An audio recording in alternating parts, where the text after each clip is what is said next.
think that we could have had a preserved EM1 around. That model right there is of a B&O EM-1, the biggest locomotives that the Baltimore and Ohio owned, yet sadly, none survive.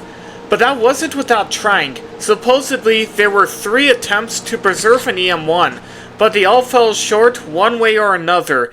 The first and biggest story is that in the late 1950s, B&O 7600, the prototype EM1, and depending on who you're asking, a B&O Big 6 210-2, or 2 of them, and a T3-482 were earmarked for the B&O Railroad Museum. However, while they, or at least the EM1, was sitting in a yard awaiting a move to the museum, a yardmaster at said yard saw the locomotives, and because of the thought of, hey, so many steam locomotives are being sent for scrapping now, maybe we should put some signs on the locomotives to clarify that these are going to a museum, not for scrap, never crossed anyone's minds, assuming the story's true anyways. The EM1 and the other locomotives, depending on which version of the story you believe, were sent for scrapping.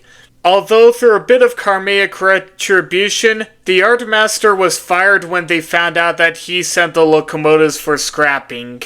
Then there was a time when Wheeling, West Virginia was offered EM1 7609 and they refused, so it was cut up.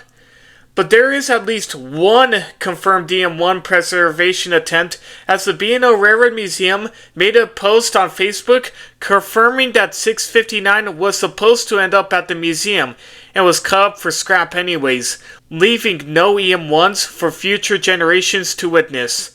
Life's just not fair. Life's not fair. What? Life's not fair.